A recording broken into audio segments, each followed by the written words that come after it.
I literally put on this eyeliner like 20 seconds before I pressed play, just so I would look more fierce. So hi everyone, I don't know if you're aware, but there's a read-along happening soon. And like not a lot of people are participating, so I thought I'd just throw up a TBR really quickly. But yeah, let's get into that. This readathon has some challenges, and I don't know if you know what the challenges are, but I'm gonna tell you. The first challenge for this readathon that is not Booktubeathon is to read a book with pictures. For this challenge, I decided to read Miss Peregrine's Home for Peculiar Children, the graphic novel edition. This is gonna be a quick read. I like graphic novels.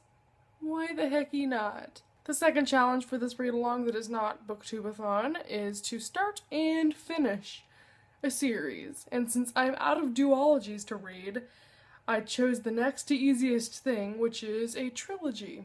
Specifically a trilogy I have a whole bind-up of. So that is the Summer I Turned Pretty trilogy, which is probably like 700 pages. I don't know. It's very large, like City of Heavenly Fire large, and yeah. Really have been wanting to read this for a long time. Figured since there's a read-along happening that is not the Booktubeathon, I might as well hop on it. The next challenge for the readathon that is not Booktubeathon is to read a book with red on the cover, and so I chose this book. Some might argue that this is blood orange, but shut up. It's freaking red. 10 points to Gryffindor if you got that reference. I'm skipping the challenge where you pick a book out for someone else because that's no fun, and I don't have that.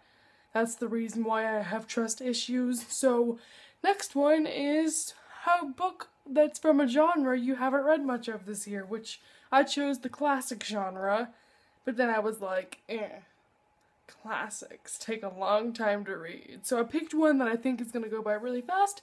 That is The Bell Jar by Sylvia Plath. Some might argue this isn't a classic. To that I say, go sit down. And the last book I'm going to read for a readathon that is not the Booktubeathon. It's a book that has a movie adaptation, and for that I choose I Am Number 4 by Pittacus Lore.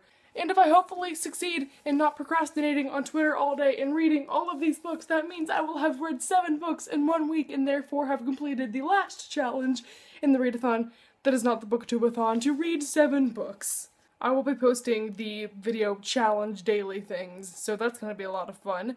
And thank you for watching this video. I know your video feed has been swamped by TBR videos by that other Booktubeathon thing. Oh, so annoying. Anyway, hope you're having a nice night. I was gonna show you how awful my eyeliner looks up close, but honestly, it's not that bad. Have a good night, everybody, or day. Probably day, or maybe night. It's 2 AM somewhere. Bye-bye.